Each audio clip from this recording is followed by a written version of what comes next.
La cárcel en los países subdesarrollados. Ahí te tiran y ustedes van a autogobernarse. O sea, la policía no tiene el control de la cárcel. Antisala del infierno. Esas fueron las únicas palabras que tal vez se acercan a esa experiencia de estar preso.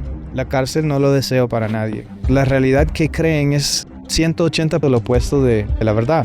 Mucha gente tenía miedo de visitar a Nicaragua. ¿Por qué? Ya no existe oposición. Ya no existe periodismo objetivo en Nicaragua. El Partido Comunista se quedaron con el sistema judicial. Ellos controlaban mucho a los jueces. La juez ignoró toda mi defensa. La sentencia de ella es una obra de arte. Era muy obvio que yo estaba en otra ciudad. Yo no tenía absolutamente nada que ver con este crimen. ¿Por qué querían meterte preso? 2 semanas antes del asesinato de Doris, después de 16 años, el líder comunista, Daniel Ortega, logró de reelegirse. Cuando él asume el poder, tiene un americano preso, acusado. Esos que están presos ahí son los hijos de perra de los imperialistas yanquis. Todo el país lo estaba siguiendo en las noticias. Para ellos era como una victoria. Que un poderoso, un gringo, logramos de bajarlo. O sea, estaban celebrando mi condena. Yo escuchaba los gritos de presos. Estaban ladrando como perros. ¿Y cómo reconstruir tu vida? Mi vida está en manos ajenos. ¿Se sabe quién y por qué asesinaron a Doris? En mi opinión, participó más de una persona. ¿Qué has hecho contra ellos? A la de 3. Bien, hoy nos acompaña Eric Boltz. Él es experto en manejo de crisis, además es asesor de políticos aquí en Hispanoamérica. Y bueno, le estamos entrevistando porque ayer tuve la suerte de conocerle, tuvimos la suerte con Pablo de conocerle. Y bueno, estuvimos en un congreso con gente de muchas nacionalidades y nos sorprendió porque no había nadie de Nicaragua. Entonces ahí pues conocimos a Eric, que tiene una historia de superación espectacular. Ha sido encarcelado injustamente, se encarga de ayudar a que personas que, les ha ocurrido lo mismo que a él, pues ayudar a sacarlos de la cárcel, ha ayudado a decenas de personas ya. Y bueno, tenemos el honor de estar hoy con Eric, una persona encantadora. ¿Qué tal, Eric? Gracias, mano. Gusto estar con ustedes. Muchísimas gracias por estar hoy con nosotros. Me gustaría empezar preguntándote, y para conocerte un poco, ¿cómo era el Eric Boltz de joven, que por lo que me has estado contando, pues luego te ayudó en esos momentos en la cárcel, etcétera? Sí, claro. Yo soy de California, Uh-huh. de madre mexicana. Mi papá él es americano. De niño me gritaban en español en la casa, ven acá, cómate casa. Entonces aprendí el español escuchando, Uh-huh. pero yo siempre contestaba en inglés, porque vi que mi mamá y mi papá se hablaban en inglés. Pero no sé, como eso de los 13, 14 años, yo dije, yo quiero como hablar con mi abuelo y para mí era como la cultura de mis abuelos. Pero no sé, sentí como que ni 100% mexicano, tampoco 100% americano. Ese concepto se llama entre dos mundos, que es muy común para mexicanos que nacen y viven en lo que se llama la zona fronteriza, aquí en la frontera con los Estados Unidos. Mi mamá era artista, mi papá también era un músico cristiano famoso. Entonces, a los 12 años dejamos a California y nos mudamos a Tennessee, Nashville, Tennessee, se llama Music City. Uh-huh. Y yo siempre me interesaba mucho el arte, el entretenimiento, comunicación, pero no tanto como ser el artista, porque de joven, o sea, yo estaba rodeado por artistas tan talentosos, pero a veces los proyectos de ellos no tuvieron éxito, no llegaba a la gente. Entonces yo iba más hacía como la producción, Uh-huh. ayudando a, qué sé, levantar fondos, la parte más de coordinación Uh-huh. de joven. Entonces me gradué en Tennessee de la prepa y me fui a estudiar relaciones internacionales en San Diego. Y no lo comprendía en ese momento, pero comprender a América Latina y cómo la relación entre las naciones, era como buscando mi propia identidad. Era como que me hacía falta algo que no conocía. Y mi primera carrera después de los estudios era hacer documentales. Ujú. Y me encantaba, qué sé yo, llegar de tener acceso a realidades que un extranjero era difícil penetrar a las comunidades indígenas de las montañas de México. Y me encantaba la comunicación. Yo también era surfista. Me encantaba surfear Ujú. siendo californiano. Y durante todos mis estudios, yo con el poco dinero que ahorraba, yo viajaba. Y un amigo mío vivía en la costa atlántica de Panamá. Ujú. Hay un lugar muy especial que se llama Boca del Toro. Y son como islas chiquitas. Se parece Indonesia y las olas son increíbles. Pero él era de los primeros extranjeros que como descubría esa área. Y yo pasaba veranos ahí surfeando con él y compartiendo con la gente, que incluso es muy interesante porque es Panamá, un país hispano, pero ahí la gente no habla español. Hablan un inglés que parece como un inglés jamaiquino. Ujú. Em, y ahí es donde alguien mencionó por primera vez a Nicaragua. Antes de seguir con el podcast, queremos compartir algo contigo. ¿Te interesa trabajar en remoto en un sector con una alta demanda laboral y la posibilidad de buenos ingresos? Hoy en día sabemos que el coste de vida sigue subiendo tanto en España como en Latinoamérica, desde la hipoteca hasta el precio de la compra, la gasolina o incluso una simple salida. Todo se ha encarecido debido a la inflación. Mientras tanto, los salarios en muchos casos se mantienen estancados y el poder adquisitivo de las personas sigue bajando. Tal vez ya has considerado conseguir un segundo empleo, reducir gastos o incluso mudarte a una zona más económica para llegar mejor a fin de mes. Pero quizá no tengas que recurrir a eso. A veces lo que necesitas es aprender una nueva habilidad con demanda que te permita mejorar tus oportunidades laborales y aumentar tus ingresos. La buena noticia es que existe una profesión emergente que puedes aprender desde casa y que con dedicación y práctica puede abrirte puertas a oportunidades bien remuneradas. No necesitas conocimientos previos ni estudios específicos para comenzar. ¿Te gustaría saber más? Hemos colaborado con Bienvenido Sáez de Conquer Blogs, un referente en el sector, quien ha preparado una clase gratuita de 15 minutos para toda nuestra comunidad. En esta clase aprenderás en qué consiste esta profesión, sus principales ventajas y cómo tú también podrías aprenderlas desde casa. Para acceder a esta clase gratuita puedes encontrar el enlace en la descripción de este vídeo.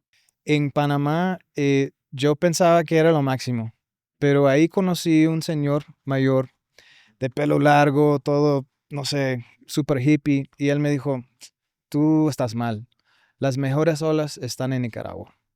Entonces el día siguiente agarré mi tabla y mi mochila, me monté en un bus y pasé por todo Costa Rica, ni paré, y llegué a Costa Rica por primera vez. Eso fue en 1999. 1999. Sí. Y entré por la frontera con Costa Rica. Y yo me acuerdo, mano, cruzar esa línea era como, bueno, era entrar a otro país, pero hasta no había árboles, porque supuestamente ahí habían como cortado toda la madera, qué sé yo. Pero sí sentí como algo diferente. Y yo me acuerdo que el muchacho que nos estaba atendiendo y poniendo las tablas de surf encima del bus, dijo, oye, ¿quieres boxear? O sea, fue mi primera conversación con un nicaragüense y él quería como practicar el boxeo, Ujú. que para mí era algo muy agresivo. Pero no, man, Nicaragua es y era en ese entonces un país hermoso, un contexto muy único, diría yo, y voy a explicar por qué. Ujú. Em, eh, Hablando de la Guerra Fría durante los 80s, la Unión Soviética, Cuba, solo lograron de establecer un gobierno comunista en Nicaragua. O sea, intentaron en muchos países, pero solo lograron de establecer, sentar un régimen comunista en Nicaragua. cuando terminó la Guerra Fría, en 90-91, obviamente Cuba sigue siendo comunista. Hay mucho debate, pero tenía mucho que ver con la geografía de que es una isla. Nicaragua está en una península en Centroamérica. Tienes a Costa Rica en el sur y Honduras en el norte. Entonces, pero la CIA, el gobierno de los Estados Unidos, ellos tenían campamentos en el norte y en el sur y pudieron bloquear el flujo de materiales y eso obviamente contribuye a de que ya al final el comunismo no sobrevivió en Nicaragua. Durante todas las 90s y ya entrando en los 2001, 2002, mucha gente tenía miedo de visitar a Nicaragua. Inversionistas no estaban invirtiendo en Nicaragua. Yo diría como en la conciencia colectiva de la comunidad internacional, la gente pensaba en AK-47, Fidel Castro, Cuba, o sea, pero ya alrededor de 2003, 2004, eso empezó a cambiar. Y llegó una ola de efectivo y recursos y el desarrollo estaba fuera de control. Y yo vi una oportunidad y establecí una revista bilingüe que se llamaba El Puente, y la revista se dedicaba a generar educación realmente entre los nicaragüenses y los inversionistas y ONGs que estaban llegando y cambiando el país muy rápido. Era una revista que promovía el desarrollo sostenible y el turismo inteligente. Y era un súper éxito. Entonces era como los mejores tiempos de mi vida, joven, exitoso en los negocios. Y ahí es cuando llegué a conocer a una nicaragüense, una mujer que se llamaba Doris. Ella era mesera en un restaurante que estaba ahí por mi oficina. Y todo esto estoy hablando de un pueblo que se llama San Juan del Sur. Es como, por decir, como el Acapulco de Nicaragua. Está en la costa pacífica. Ahí llegan, ¿cómo se llama? Los barcos grandes, cruceros. Cruceros, sí. Es un puerto de mucha pesca y de mucho turismo. Entonces, tuve la fortuna de llamarme el novio de ella. Salí con ella por casi un año. Y no fue por algo específico, pero decidimos terminar la relación después de un año. Y yo me mudé a otra ciudad. Yo me mudé a la capital de Nicaragua, que se llama Managua. ¿Qué edad tenías ahí? Yo tenía 25 años. Esto fue en el 2006. Yo me mudé a Nicaragua en el 2004. Terminamos y me mudé a Managua como en los primeros meses de 2006. Y la revista estaba creciendo muchísimo. De hecho, llegó de ser la revista bilingüe más grande de toda Centroamérica. Estábamos distribuyendo la revista en todos los vuelos de Delta que venía a América Latina. Y yo creo que realmente como la comunidad y los lectores estaban muy interesados en esos conceptos del desarrollo sostenible y cómo podemos prevenir que no se vuelva a caer en... Y la revista y el mensaje llamó la atención del gobierno en Nicaragua, seguramente. Entonces, un día, un martes, el 21 de noviembre de 2006, yo estaba en mi oficina, de hecho en una conferencia, y recibí una llamada informándome que mi exnovia Doris había sido, que ella se había suicidado. Eso fue lo primero que me dijeron. Y no lo creía, estaba en shock. Como eso no iba con la personalidad de ella, como que no tenía sentido lo que me estaban diciendo. Cancelé todo y viajé 2 horas en carro con un amigo de ella. Recogimos al papá de ella. Llegamos a San Juan del Sur, el pueblo. Y el papá y yo me acuerdo cuando llegamos a la tienda, era como cerca del centro. Haz de cuenta que este es un pueblo pesquero, 20,000 personas, un mercado central, solo hay una entrada. Entonces cuando llegamos había, qué sé yo, 500 personas esperando ahí por la calle enfrente de su tienda. De hecho hay fotos que han sido publicadas de eso. Y llegamos y yo bajé con su papá y llegamos y todos ahí se pusieron en silencio. Era como que, ahí está el exnovio. Llegó el papá, vamos a ver la reacción de ellos. Y llegamos a la entrada de la tienda y la policía no nos dejaron entrar. Y el papá preguntó por qué y dijeron, porque esta es una escena de un crimen. Ella fue asesinada, estamos investigando un asesinato. Entonces ahí es donde nosotros fuimos informados de que ella efectivamente había sido asesinada. Pasó algo curioso, místico. Yo, con el tiempo, o sea, los inspectores estaban adentro de la tienda, no podíamos ver el cuerpo de ella, porque ella fue asesinada en una parte de una sala, como en la parte de atrás de la tienda. Pudimos ver como la policía moviendo y entrando y saliendo, pero en un momento yo me di cuenta que toda esa gente que había conocido a Doris desde joven, no estaban ahí como apoyando, estaban ahí porque tenían deseo de ver un cadáver. Y era como algo, no sé, me molestaba, me hizo sentir como enojo. Como, no sé, como lo peor del ser humano. Y pasó algo increíble. Cuando empezaron a sacar, ya sabían todos que la iban a sacar, no sé cómo se llama, cuando la van a traer el carrito donde pones el cuerpo. Mm-hmm. De repente se dio un apagón en el pueblo, se fue la luz. Y ellos tuvieron que sacarla en la oscuridad. La montaron en la ambulancia, se prende el carro, se va y se van a dar la vuelta en la esquina y de repente volvió la luz. Y no lo comprendía en ese momento, pero era como Dios diciendo, no, yo no voy a dejar que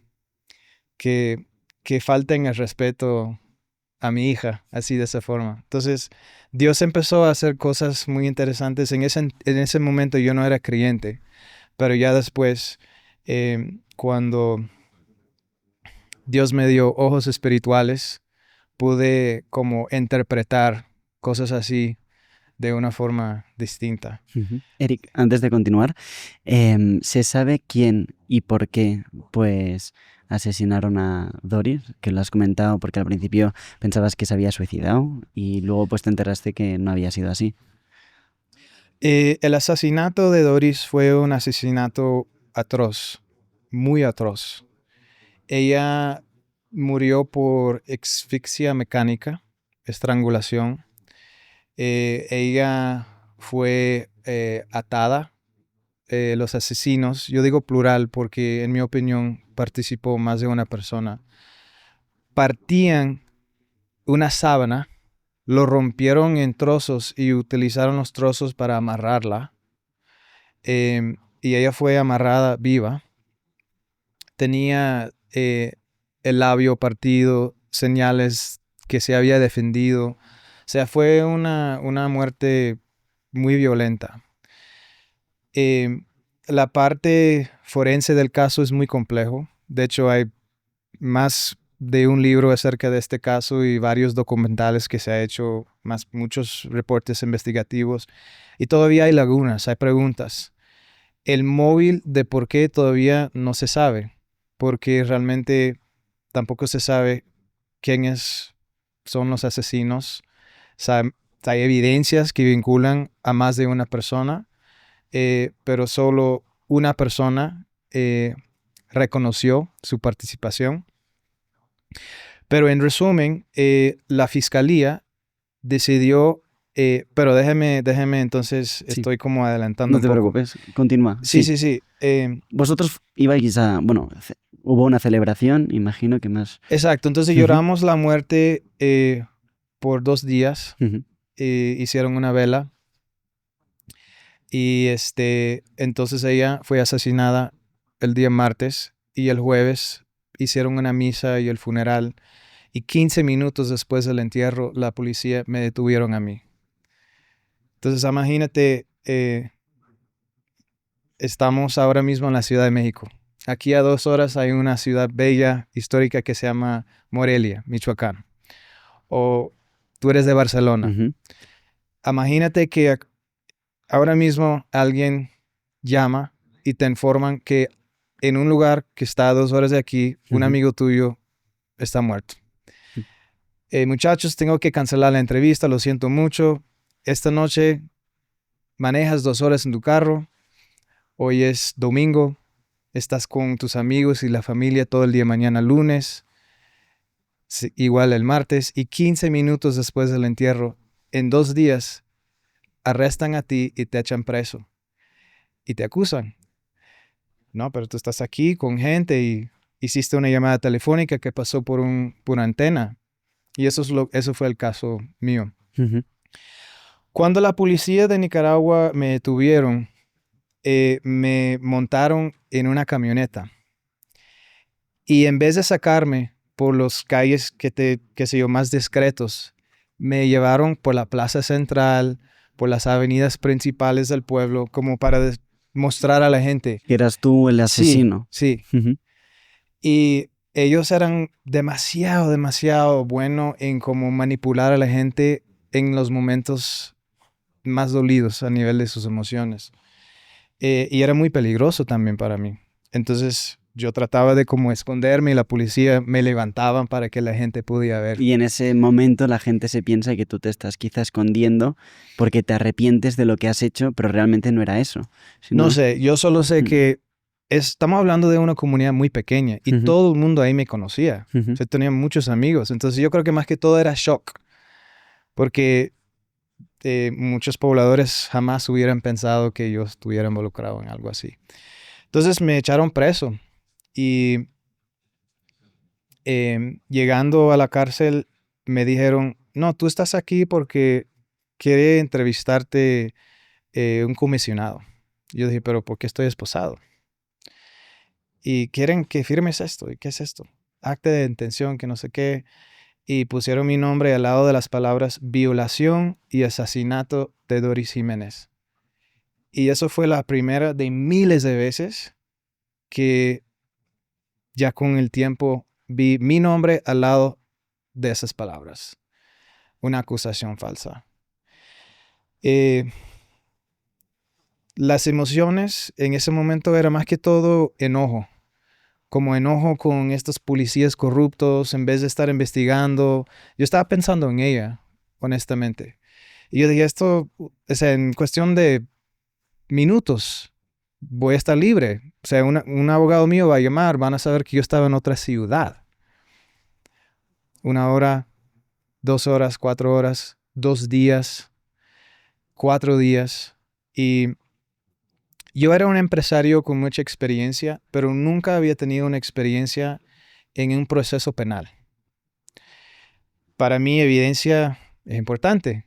¿Cómo pueden hacer esto? O sea, yo era muy inocente, tal vez ignorante, que en un país como Nicaragua, lo que cuenta es quién eres tú. Si tienes un padrino, si tienes una persona que te puede proteger, si tu familia conoce el fiscal general de la República. Yo era muy ignorante cuando venía como esa sombra rusa, se llama, en Nicaragua. Y tenía abogados, pero corporativos. Y me visitaban y me decían, Eric, aquí algo anda mal, algo está muy raro. Las autoridades no les interesa hablar con tus testigos, las personas con quien estabas en Managua. No querían investigar mi coartada. Y la fiscalía acusó a 4 hombres. Me acusaron a mí. Acusaron a 2 locales del pueblo que eran delincuentes, que tenían antecedentes de violencia contra mujer, robo, y acusaron a un cuarto que era de una familia muy poderosa, por decirlo así. Detuvieron a mí y a los 2 delincuentes. El día siguiente, yo vi con mis ojos la policía torturar a uno de ellos. La fiscalía lo liberó a él y lo convirtieron en un testigo falso, testigo estrella. Y en el juicio, él dio un testimonio falso y dijo que me vio en la escena del crimen. Y al cuarto, el hijo de la familia rica nunca fue detenido y las cargas contra él fueron cancelados de una manera muy sospechosa. La coartada de él era de una página, comparado con el mío, declaraciones juradas, 10 declaraciones juradas de personas que estuvieron conmigo durante todo ese día. Yo presenté un registro telefónico que mostraba toda la actividad de mi teléfono. Presenté también lo que se llama un registro de triangulación, que es lo que muestra la señal pasando por las antenas cuando recibo la llamada y va marcando todas las antenas durante el viaje. Firmé un voucher de una tarjeta de crédito, pero el juez ignoró todo eso y me mandó a juicio a mí y el segundo delincuente del pueblo. Y no, era una cosa, el capítulo en mi libro se llama Antisala del Infierno. Ujú. Eso fueron las únicas palabras que tal vez se acercan a esa experiencia de estar preso. La cárcel no lo deseo para nadie. Ujú. Eh, Cuenta si quieres, a partir de ese cuarto día, que hay un momento en el que imagino que te dicen que vas a estar durante muchísimo más tiempo. Imagino que no fueron alargando ese tú no saber qué va a ocurrir, ¿no? Al final quizá te dicen, oye, pues condenado a 30 años, ¿no? sí, yo estuve preso por casi 4 meses Ujú. esperando juicio. Y las autoridades, bueno, déjame dar un poquito más de contexto. Ujú. Cuando Nicaragua dejó de ser un país comunista, el Partido Comunista se quedaron con el sistema judicial en gran parte. Entonces, ellos controlaban mucho a los jueces y entonces ellos hacían muchas cosas de manera muy coordinada. Obviamente, cuando uno investigaba mi coartada, era muy obvio que yo estaba en otra ciudad, yo no tenía absolutamente nada que ver con este crimen. Entonces el gobierno de los Estados Unidos, la embajada también empezaba a hacer preguntas. Y yo creo que hasta cierto punto la corte de Nicaragua sintió presión. Entonces 2 semanas antes de que empezó el juicio, me dejaron salir de la cárcel y se llama casa por cárcel. Y eso lo hicieron como para nosotros bajar la guardia y Ujú. pensar, ok, tal vez están viendo que aquí no hay nada y eso nos hizo sentir como optimistas de cómo iba el juicio. Pero no fue así. La juez ignoró toda mi defensa. La sentencia de ella es una obra de arte. Ella cambiaba tiempos, dijo que era creíble el testigo que había sido acusado y luego convertido en el testigo estrella. Él tenía lesiones en el pene que reflejaba como si hubiera sido de uñas porque eran en forma de semiluna. Los inspectores en la escena del crimen dijo que había señales de que ella fue violada analmente y vaginalmente. La autopsia dijo que no había señales de violación. Yo creo que sí, a lo mejor ella fue violada por lo violento que era el crimen. Y él tenía lesiones en Ujú. el pene, en el tórax.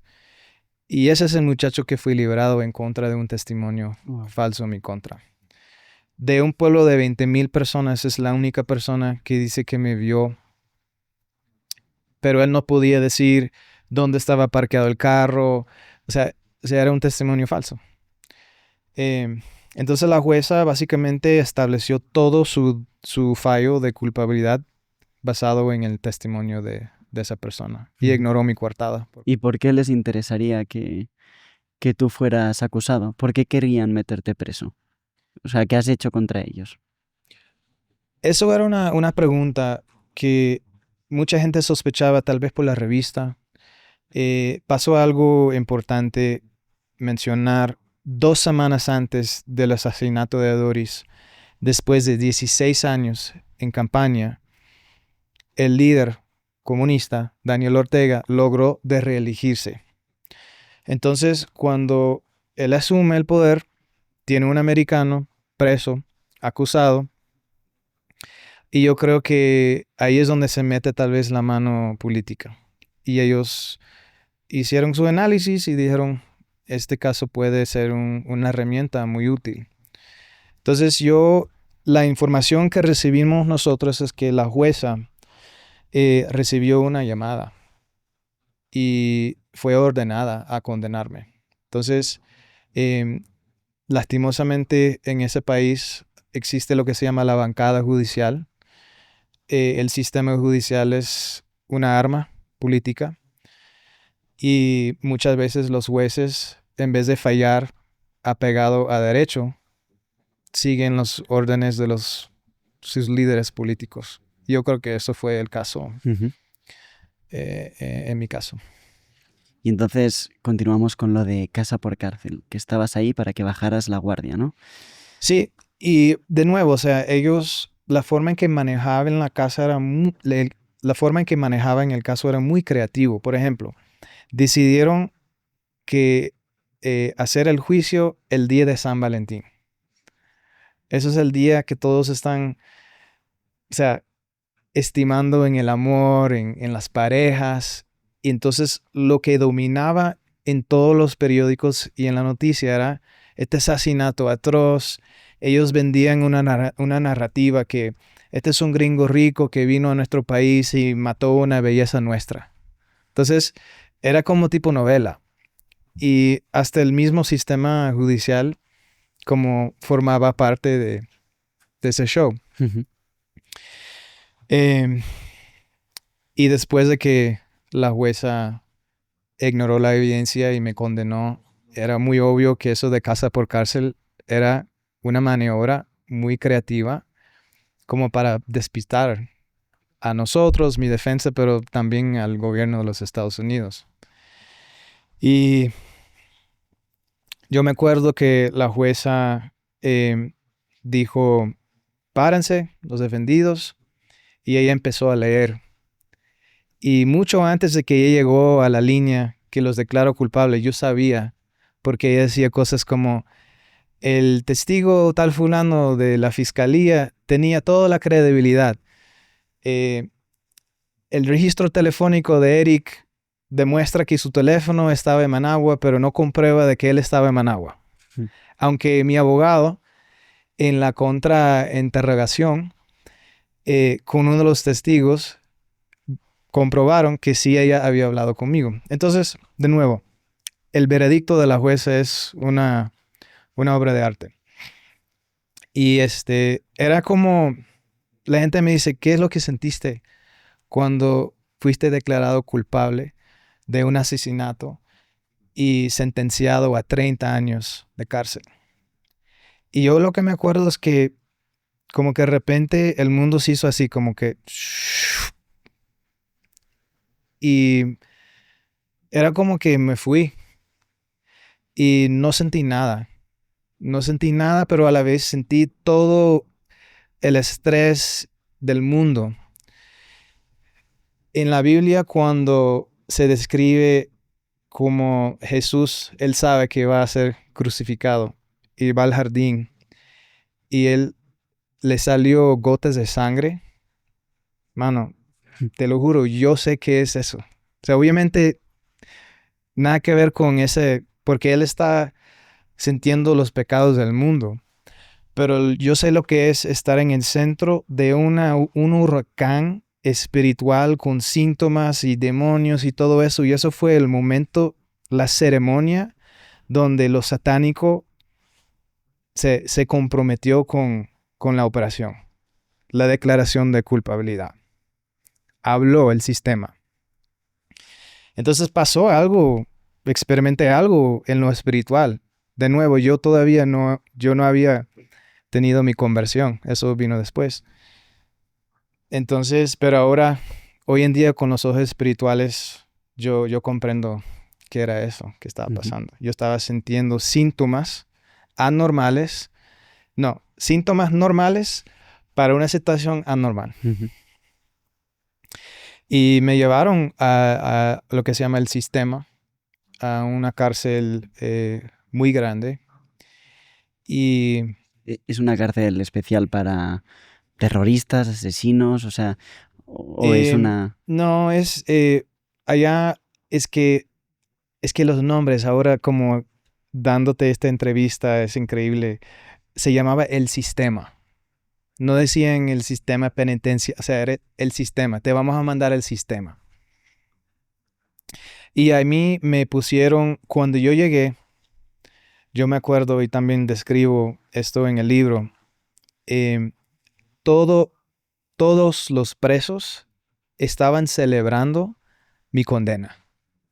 Todo el país lo estaba siguiendo en las noticias y para ellos era como una, no sé, o sea, con todo respeto para ellos, era como una victoria. Como que un poderoso, un gringo, logramos de bajarlo. O sea, el caso como que de repente muchas dinámicas empezaron a manifestarse a través del caso. Hasta desde dolores de los pobres. Vieron el caso mío como una forma de desahogarse. Entonces cuando llegué y me bajaron de la patrulla, yo escuchaba los gritos de presos.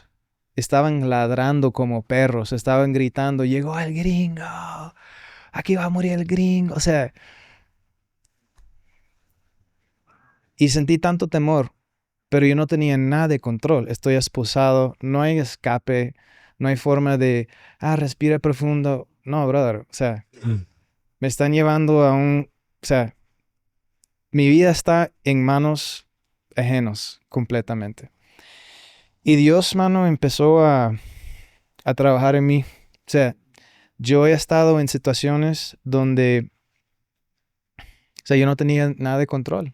Y eso es muy incómodo. Pero puedes llegar al punto de que te acostumbres a lo que se siente confiar.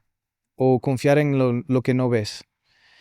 Porque, Eric, antes de encontrarte con Cristo, etcétera, ahora comentabas que no tenías control. Entonces, ¿qué es lo que lo que te sostiene al saber que todo un país está en contra de ti por algo que no has hecho? O sea, ¿por qué no cualquier otro quizás se quita la vida? Eso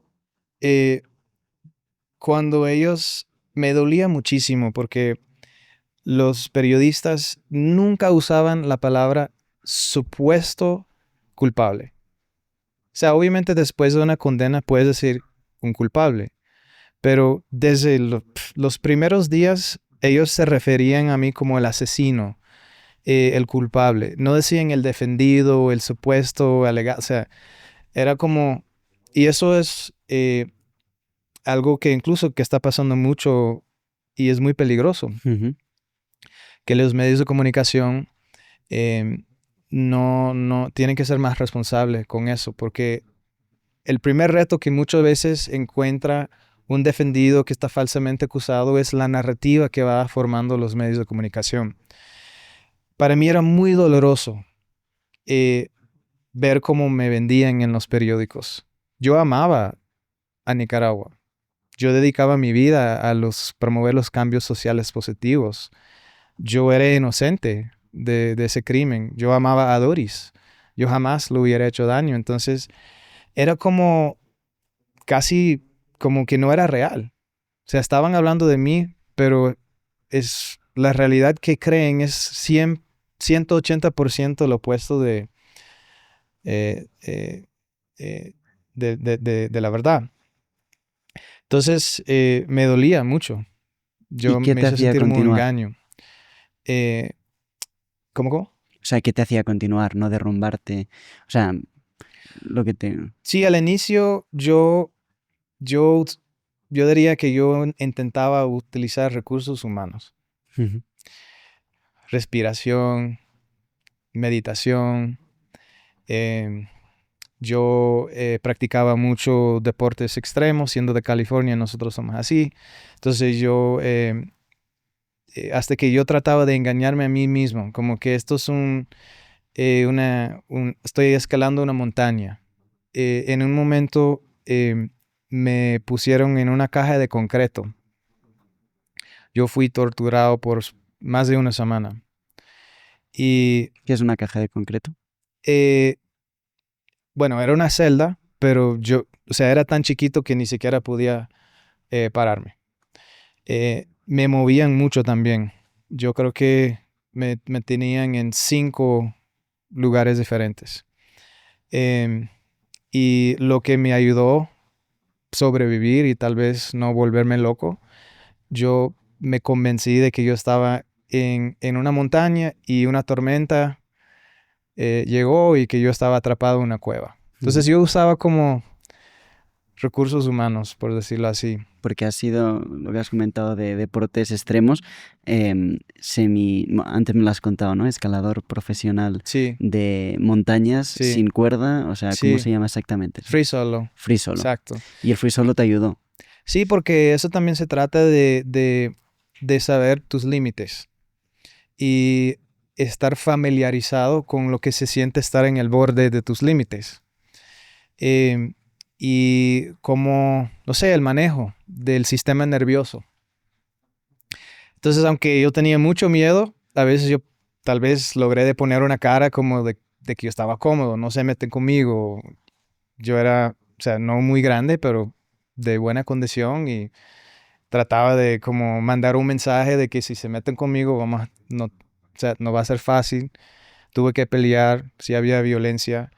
Em, Llegó a un punto que el caso se hizo internacional. De nuevo, o sea, cuando alguien honesto, objetivo, revisaba la evidencia, llegaban a la conclusión de que yo era inocente. Entonces, eso creó un movimiento grande en los Estados Unidos que se llamaba Free Eric Balls. Y yo empecé a recibir cartas de mucha gente de los Estados Unidos, mucha gente de México, o sea, literalmente de todos lados del mundo, porque el caso se hizo muy mediático. Y toda la gente tenía la respuesta. Esto es lo que tienes que hacer. Yo recibí cartas de todas las religiones. En ese entonces había un libro muy de moda que se llamaba eh, El poder de la intención, creo. Es como algo de nueva era. Y esas cartas me decían, tienes que imaginar que el portón se abre y vas a estar bien. Y yo lo intenté. O sea, yo hice de todo. Pero la única respuesta que realmente tenía lógica era lo que decía la Biblia. Y si nosotros tenemos acceso a eternidad, eso significa que lo que experimentas en el momento no es nada comparado con, con lo que viene. Eso no significa que no te duele, eso no significa que no estás frustrado, eso no significa que no te enfermes físicamente en tu cuerpo, pero minimiza un poco el magnitud. O sea, eso Ujú. no te causa una crisis psicológica. Y empecé a asistir a un estudio bíblico en una celda que era de un piloto de Pablo Escobar, el narcotraficante colombiano. Y era un señor que hablaba muchas groserías, pero simplemente leímos las escrituras y las palabras de Jesús. Y empecé a experimentar algo físico, en mi cuerpo, en mis emociones, en mis patrones de mis pensamientos. Y pasó un milagro. Bueno, pasaron cosas sobrenaturales. Hablemos de ello. Primero, empecé a experimentar y ver con mis propios ojos cosas sobrenaturales, pero que eran satánicos. Vi demonios, em, vi brujos maldiciendo a, a personas a cambio de dinero. O sea, ellos vendían maldiciones y a los 2 días esa persona se muere de un infarto en su celda. Em, Pude ver como esa condición subhumano es totalmente como dominado por el diablo. Yo sé que tal vez para una persona que no cree en cosas espirituales, dicen, bueno, tú estás preso, estás buscando de manera desesperada para una respuesta. Pero hay una razón por la cual que cuando estás en jaque mate, enfrentando la muerte, mucha gente encuentran a algo es que viene de la más allá. Es porque, o sea, te hace muy honesto. ¿Qué pasa si me muero? ¿A dónde voy? Hoy en la mañana yo estaba en el pasillo y 5 minutos después habían 11 muertos. O sea, empezó un pleito y 11 muertos. Eso, o sea, yo empezaba a hacerme preguntas grandes. ¿Qué pasa si me muero? ¿A dónde voy a ir? Porque yo no quiero equivocarme. Cuando está bien la vida y tienes tu libertad, está bien que hables de estos temas, pero no es un jaque mate. No estás arrinconado con estas preguntas. Y yo dije, no, si esto es real, wow, tiene que ver como una contrarrespuesta. Y pasó algo milagroso. Jesús, el ser de Jesús, hizo un hackeo del espacio y del tiempo y me rodeaba. ¿Qué quiero decir con eso? Yo iba caminando por el pasillo y miro adentro de una celda y están viendo una película y justamente ahí en la pantalla está Jesús en la cruz tomando, respirando y mirándome a los ojos. Llego a la oficina del director del penal, voy a tener una reunión con la embajada y hay una revista con la cara de Jesús y dice, ¿quién soy yo? O sea, hizo un hackeo literal, yo estando en una cárcel en Nicaragua y Jesús me rodeó. Entonces fue como una secuencia de cosas que llegó a un día, una amiga mía de la infancia me escribió una carta y ella dijo, yo he tenido mucho miedo de escribirte esta carta, no te quiero sentir rechazado, pido que Dios entre a mis dedos mientras que voy escribiendo. Y ella simplemente compartió las buenas nuevas, que Eric, Jesús murió por ti, tú estás perdonado por la sangre de Cristo, tienes que volver a dedicar tu vida a Él para tener libertad. Y yo empecé a leer una línea y sentí una ola de amor, de cariño. De nuevo, no era algo emocional, era físico. Y me salían lágrimas, llanto. Y te lo juro, duré 1 hora leyendo una carta de 20 líneas. Porque tuve que llorar tanto y era como una liberación. Yo estaba como siendo sanado. Entonces, por fe, yo sabía que tenía que rendirme y hablé directamente con Dios y dije, quiero volver a servirte, perdóname.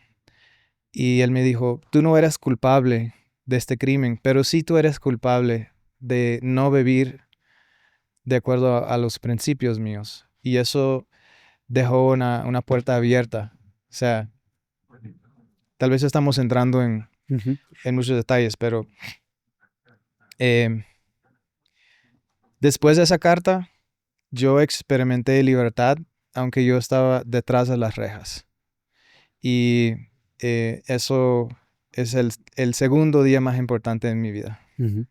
Has hablado, si quieres, antes de ello, de demonios, que no sé si ahí podrías hablar un poquito más, y de brujos en las cárceles, etcétera, porque ahí quería preguntarte también si crees que Dios se sirve de las personas que están en la cárcel, o como mínimo, es que antes, Sí. antes de empezar a grabar me has comentado algo así de que Dios está muy presente en las cárceles. Sí, es que la cárcel, bueno, la cárcel en los países subdesarrollados, vamos con ese tema, porque hay diferencias. Eso es como, yo lo describo como, me imagino, un barco de esclavos hace 500 años. O sea, ahí te tiran y cierran y ustedes van a autogobernarse. O sea, Entonces, la policía no tiene el control de la cárcel. y es por diseño. Em, y a mí me mantenían se llamaban galerías, em, específicamente para casos muy políticos, casos de narcotraficantes muy grandes, casos de espionaje. Entonces, donde yo estaba había menos violencia, pero todos los casos eran muy peligrosos. El hermano del Chapo Guzmán estaba en la celda al lado mío. Yo pasaba por el teléfono público escuchando un reo nicaragüense hablando en ruso perfecto. O sea, era un mundo una parte de la cárcel diferente. Em,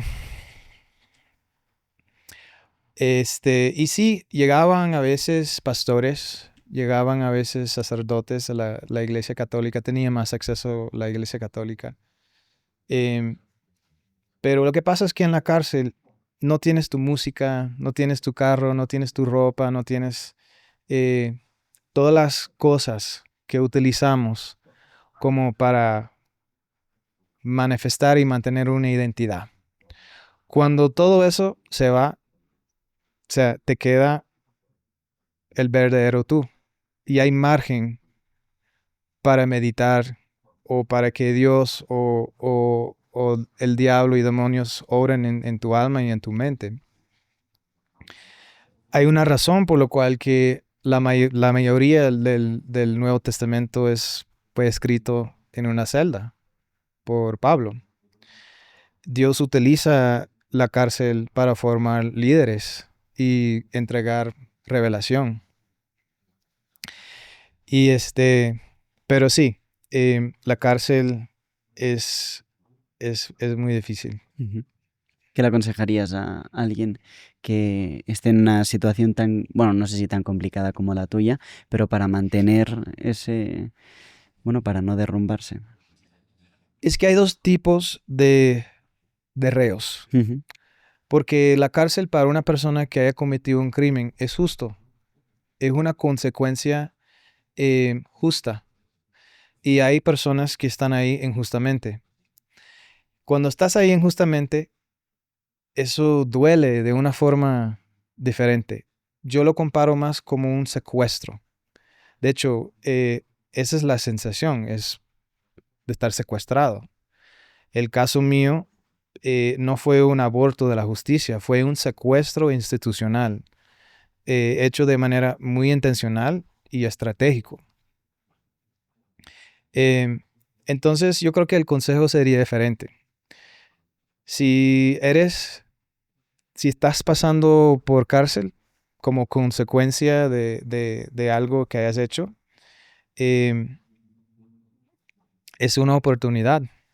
La redención eh, eh, es importante y todos estamos perdonados por Jesús y hay unos testimonios muy famosos de personas que han dicho, yo no tengo tiempo para estar preso y como deprimido. Yo voy a estudiar, voy a entrenar, voy a eh, ganar mi doctorado en X cosa. Ujú.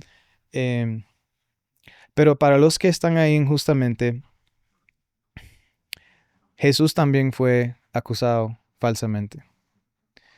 Él fue enjuiciado en secreto. Violaron el debido proceso. Habían testigos falsos. fue torturado. Y yo creo que eso es algo que yo ofrecería a esas personas, que Jesús también pasó por lo mismo. Y también que se pongan en contacto con tu podcast y conmigo, porque hay recursos. Y hay lo que se llama el proyecto de inocencia, que ya está, eso está al nivel global. Hay mucha academia y estudios y ONGs que están dedicados a revocar sentencias erradas. Y grupos como la agencia mía, que especializamos en rescatar a gente que han sido secuestrado por las instituciones. Antes de hablar de cómo era el día a día en la cárcel, si quieres aprovechemos Sí. un poco el libro de Gringo Nightmare, que de momento está solo en inglés, me has comentado. Está solo en inglés y de hecho es curioso estar hablando de esta historia, que esto pasó hace 18 años, pero ya está como... ha regresado a los medios y podemos hablar de eso. Sí, porque vi que el New York Times ha escrito algo. Sí. Entonces el libro se consigue en todas las plataformas, sí, pero solo está en inglés. Pero es hora de hacer una traducción en español y actualizarlo. Sí, porque ha pasado muchas cosas nuevas, sí. Si queremos, bueno, seguimos con ello. Sí. Y me gustaría preguntarte cómo era un día a día en la cárcel, porque estuviste 13 meses, has comentado, y luego cómo finalmente sales, etcétera. En la cárcel hay un dicho que se llama quemando cable. Y no puedes quemar cable. Quemando cable es cuando estás ahí como deprimido. ¿Por qué esto me está pasando? Y eso era la lucha. La lucha día a día era conmigo mismo. Cómo animarme, cómo mantenerme optimista. Y aunque yo ya tenía como esa libertad en mi espíritu, todavía me dolía estar preso. Todavía yo estaba llamando todo el tiempo qué está pasando con el caso. Tampoco puedes tener amigos, pero tampoco enemigos. Claro. Entonces, esa frase carcelaria es ni amigo ni enemigo. Entonces, como un ajedrez, aprendí mucho del crimen organizado.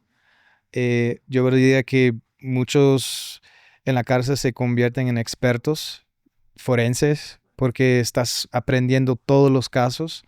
Eso me ha servido mucho. Y pasamos por mucha hambre. Me enfermé. Tuve que ir al hospital varias veces. Ahí obviamente la cárcel es abierto. No hay ventanas para cerrar. Entonces hay muchos mosquitos. Y los reos queman basura para generar humo. Y yo estaba en un segundo piso. Entonces yo pasé 10 meses en ese segundo piso respirando humo tóxico. Quemaban plástico, quemaban papel. Entonces tuve mucha infección en los pulmones. Entonces golpea a tu cuerpo. Golpea duro a tu cuerpo. Y entonces has comentado también antes algo de, no sé si te llegaste a meter en algún lío y tal, porque has comentado algo de violencia, etcétera, o nunca tuviste ni amigos ni enemigos y por tanto ningún problema. Antes de la condena, yo estaba en cárceles de la policía donde sí había mucha violencia, tuve que pelear. Porque es lo que comentabas antes también, que incluso los presos estaban contentos de que estuvieras preso. Claro. Ya después de la condena me mandaron como para largo plazo. Y eso es una cárcel federal.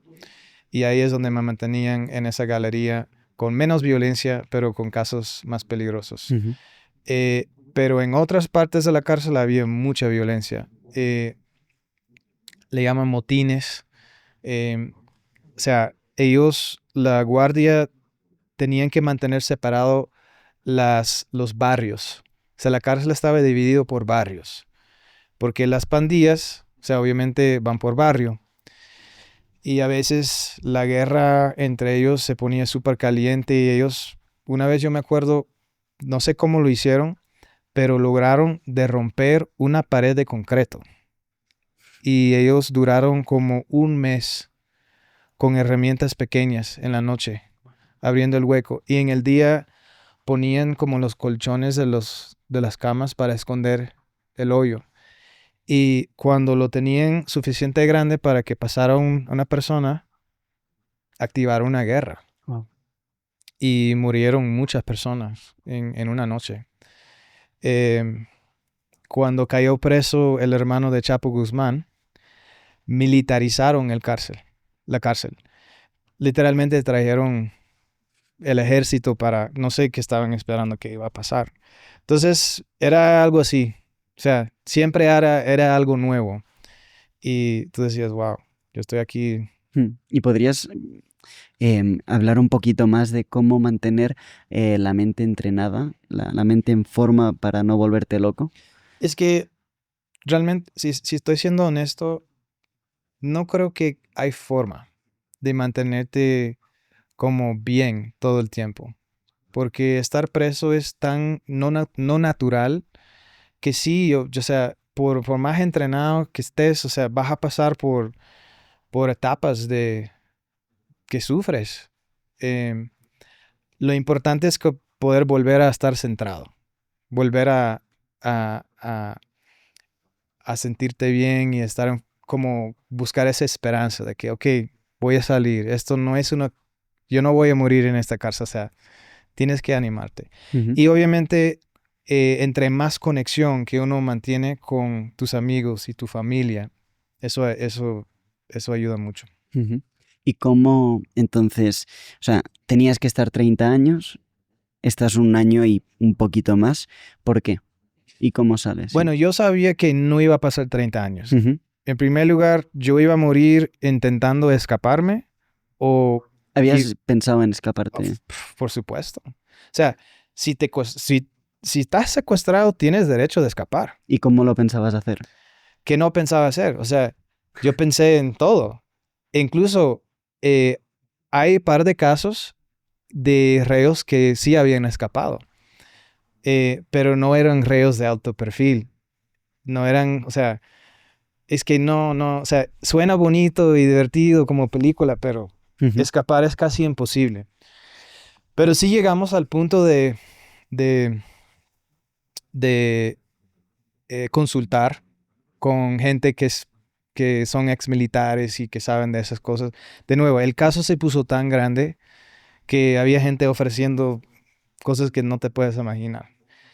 Y em, yo todavía tenía pendiente una apelación. Entonces, obviamente, sí logré de salir porque un tribunal de apelaciones de jueces no corruptos em, estudiaron el caso y revocaron la sentencia y me declararon no culpable. Pero si eso no hubiera pasado, eso es como que la temperatura sube más y ahí sí, como de escapar, tal vez lo hubiera tomado más en serio. Ujú. Pero no puedes escapar solo. Un gringo, caso de alto perfil, casi imposible. Entonces vas a necesitar ayuda. Y si alguien te va a ayudar, también su vida lo estás poniendo en riesgo. Y yo no tenía paz con esa idea de que alguien se iba a exponer por mí. Entonces, pero nosotros obviamente apelamos la condena y al nivel de apelación los magistrados son más profesionales, tienen más experiencia y revocaron la condena y me liberaron. Ujú. El presidente de la Tribunal de Apelaciones fue tan atacado por los medios de comunicación y inventaron montones de mentiras, decían que yo le había pagado, que era un operador de los gringos, un montón de cosas. Él tuvo que defenderse y publicó una carta de 10 páginas defendiendo su decisión. Sí, fue algo muy intenso. Y entonces saliste de la cárcel y ¿cómo fue ese momento, esa sensación? Yo estaba en el hospital, yo me había enfermado mucho y entonces yo estaba en el hospital cuando recibí las noticias que habían revocado la sentencia. Pero también nos informaron que el ejecutivo, o sea, la oficina del presidente que controlaba el sistema penitenciario, no quería dar la orden para que la cárcel dijera, ok, vamos a dejar que él literalmente, físicamente salga de la cárcel. Porque el caso se convirtió en algo tan político que parece que el presidente, ellos no querían soltarme. Y entonces me mantenían varios días ya ilegalmente, más ilegalmente, después del fallo del tribunal. Y llegó hasta la Casa Blanca en los Estados Unidos y la secretaria del Estado, Condoleezza Rice, ella interrumpe una conferencia con un primer ministro de Canadá y ella exigía mi libertad. Y muchas llamadas telefónicas ocurrieron ese mismo día, gente llamando al presidente Ortega diciendo que, oye, ya basta, tienes que liberar a este muchacho, te está haciendo mucho daño a tu imagen. Y llegó la guardia al hospital y me dijeron, vámonos. Y yo, ¿a dónde vamos?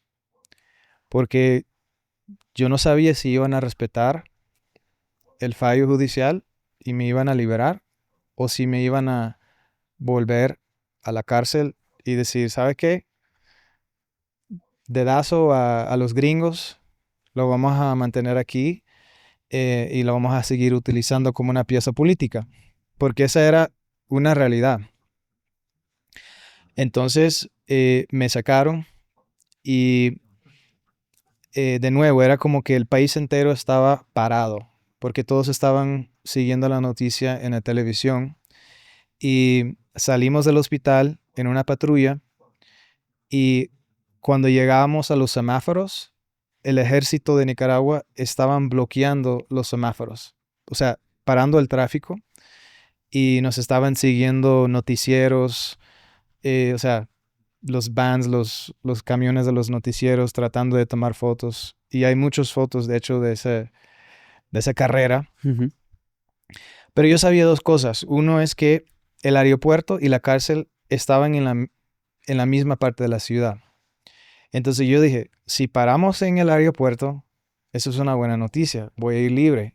Pero si pasamos el aeropuerto, es que me van a volver a meter preso y el gobierno de Nicaragua le vale su reputación, le vale lo que dice mi país en los Estados Unidos. Y efectivamente, llegamos al aeropuerto y pasamos y no paramos. Y bueno, llegamos ahí a la entrada de la cárcel y el conductor, el chofer, el policía que estaba conduciendo la patrulla estaba en el teléfono. Ajá, sí señor, sí mi general, ok. Entonces yo no sabía si íbamos a entrar a las oficinas del director, qué sé yo, para firmar unos papeles o si me iban a llevar ya adentro de nuevo. Y resulta que era para bajar y firmar unos papeles Ujú. de mi liberación. Entonces ellos jugaron conmigo hasta el último momento. O sea, no querían que yo tuviera el placer de saber que sí me iba libre o que era una tortura psicológica con ellos todo el Ujú. tiempo. Y luego cogiste el avión. Sí. De hecho, salimos en un avión privado y fui a Honduras.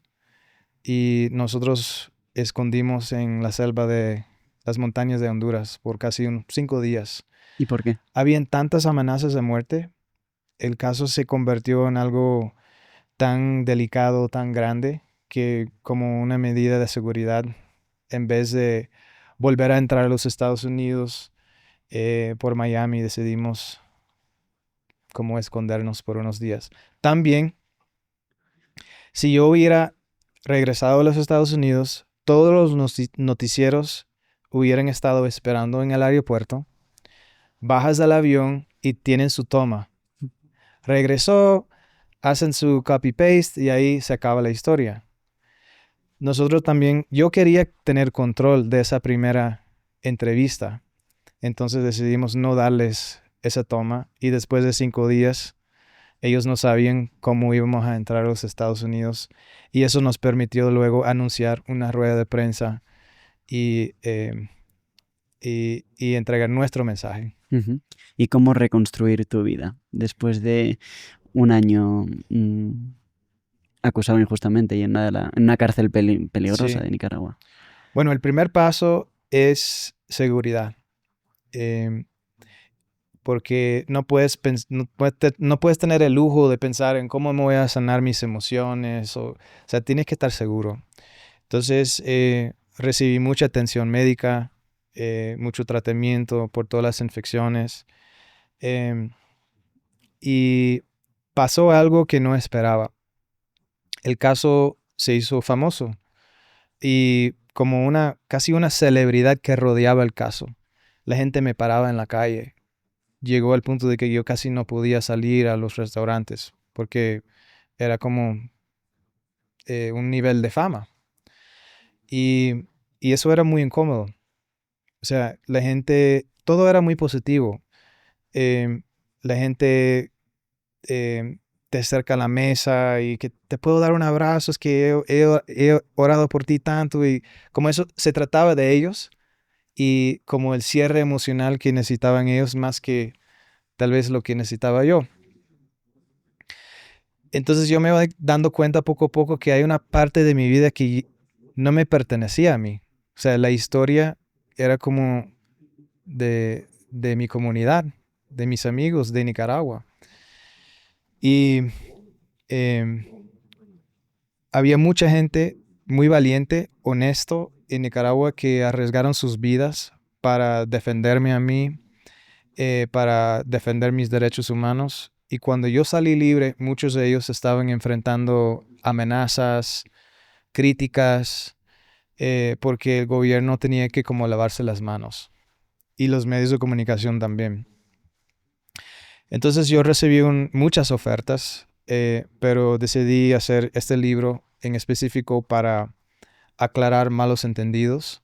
Mucha gente en Nicaragua hasta hoy en día creen que yo soy un asesino porque fueron manipulados por una prensa sesgada, nunca tuvieron acceso al expediente y más que todo por culpa de los medios de comunicación en Nicaragua.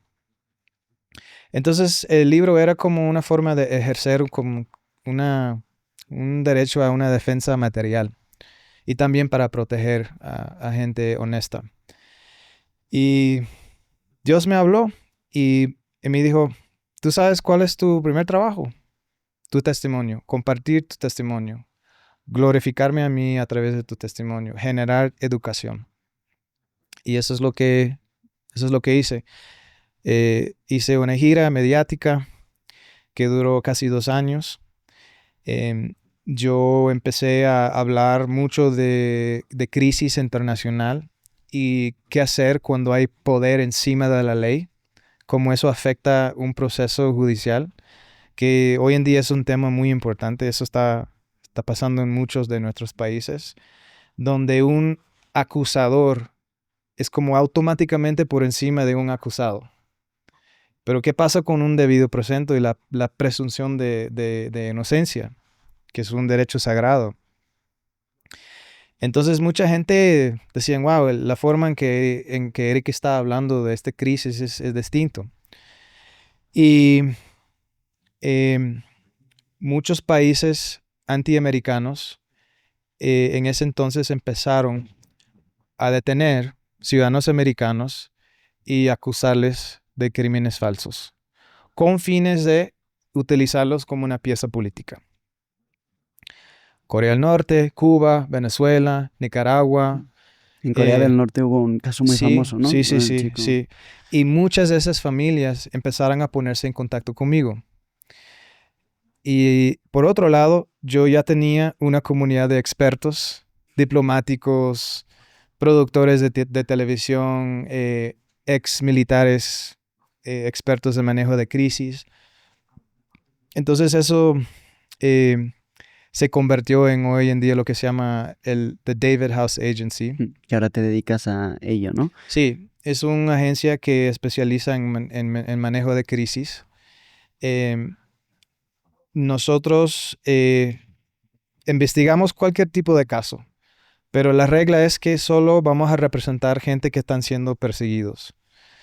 Y nunca hemos perdido un caso. Tenemos más de 12 años operando. Hemos librado más de 22 personas de casos muy similares al mío, encarcelamientos injustos en otros países.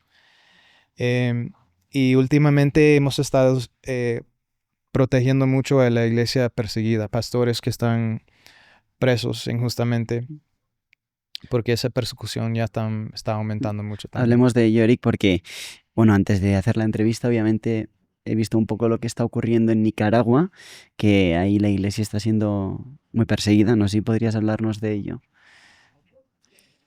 Lo que está pasando en Nicaragua actualmente es un caso muy, muy interesante y muy importante. Yo comparo Nicaragua más como con Irán que otro país latinoamericano. Irán tiene una mega embajada en Managua con 100 empleados, pero no hay ni un solo ciudadano iraní que vive en Nicaragua. ¿Para qué tienen esa embajada ahí? Entonces, sí, ya no existe oposición en Nicaragua. Ya no existe periodismo objetivo en Nicaragua. Todos están viviendo en el auxilio.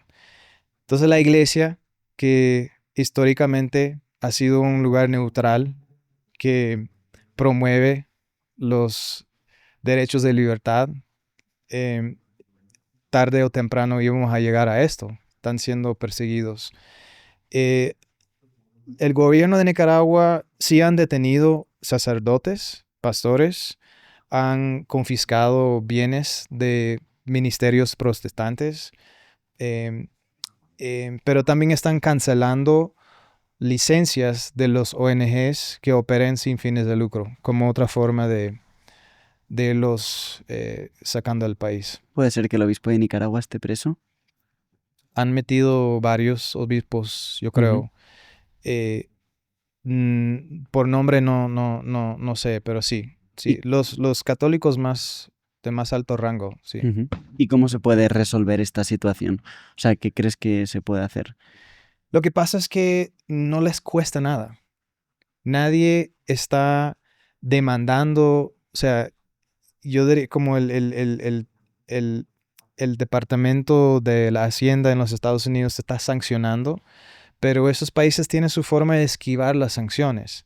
Entonces, si queremos que ellos dejen de detener líderes religiosos, tiene que haber un costo.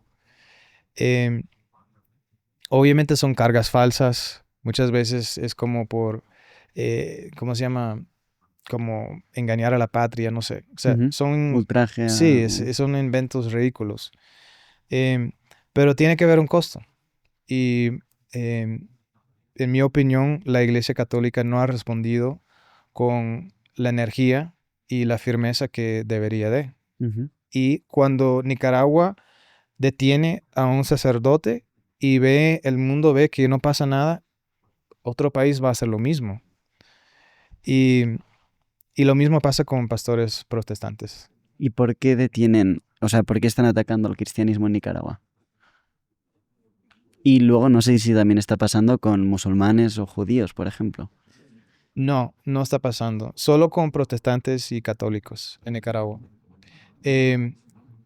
Yo estaría especulando, pero ahí es donde yo creo que mi respuesta sería más en la dimensión de cosas espirituales. Porque la iglesia representa la verdad, representa libertad, es un refugio y ese gobierno de Nicaragua tal vez no pueden controlar, sienten como que no pueden controlar.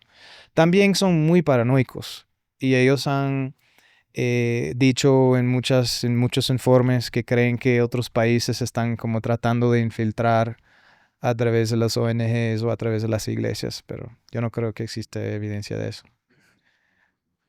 Pues sí, eso es todo. Eric, no sé si podrías dar consejos a toda la gente joven y no tan joven que escuche esta entrevista, si quieres más enfocados en cómo mantenerse en pie en situaciones difíciles. Sí, quería terminar con algo. Hace par de semanas, Ujú. el muchacho que fue condenado por el asesinato de mi exnovia, Sí.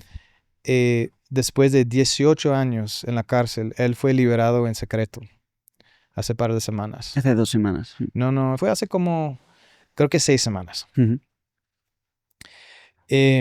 Y él ahora mismo está muy enfermo y dicen que se está muriendo.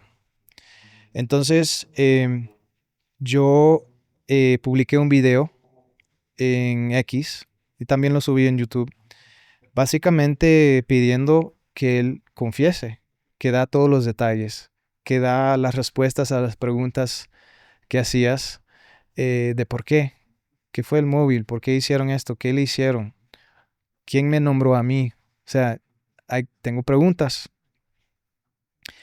Entonces hice el video, empecé a grabar en mi carro y sentí que el espíritu me dijo, perdónalo. Entonces ahí vas a ver, voy a compartir el video Ujú. contigo. Lo perdoné y oré por él. Y oré por su sanación. Oré que Dios dejara que viviera y que no muera.